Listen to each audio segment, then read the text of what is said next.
All of my ISO baseball concepts are built on the foundation of the kinetic link. The kinetic link is not a theory or a system or a method. It is a scientifically proven principle that explains how speed is developed in the human body. The kinetic link has been referred to as the summation of speed principle, also as proximal to distal sequencing, or sequentially activated body segments. All of these describe the kinetic link as passing momentum from large base segments out to the adjacent smaller segments. It has basically two parts: the conservation of momentum, or whip effect, and the elastic reflex, or the rubber band effect. Like a bullwhip, the distal parts of the human body are composed of successively smaller and smaller masses. And, similar to a rubber band, the body's muscles are put on stretch before they contract. Let's look at this whip effect in a little bit closer detail. The loud crack created by a bullwhip is the result of the tip of the whip traveling at a very high rate of speed, upwards of 750 miles an hour, faster than the speed of sound. The whip creates a sonic boom. You know that you must stop your arm in order to crack a whip. When the arm stops, its momentum is transferred to the much less massive whip. What the whip lacks in mass, it makes up for with speed.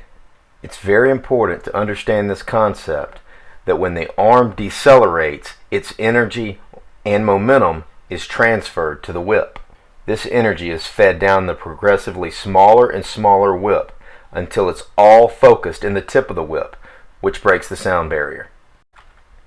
Like a bullwhip, the distal parts of the human body are composed of successively smaller and smaller masses. And so as the pelvis and then the torso begin to decelerate or slow down, their momentum and energy is transferred or funneled to the much smaller segments of the arms and then finally the hands and bat. And so we're trying to maximize this amazingly powerful whip effect within the human body, and in this instance specifically for the baseball swing. This graph in the bottom right is the kinetic sequence of a professional baseball player, and all the classic elements of a high-level kinetic link pattern are evident here. The first line here in red represents the pelvis. The second line here that cuts across here represents the torso or shoulder segment. This blue line here that peaks here, that is the arm segment, and here we see the hands and bat. The most important part of this graph is to take notice of how, as the preceding segment begins to slow down or fall off, the following segment begins to accelerate. So if you take a quick look at the graph, it's easy to see that the pelvis here is rotating faster than any of the other body parts. And again, all these speeds or measurements are rotational velocities. It's easy to see how the hips at this point are moving fastest.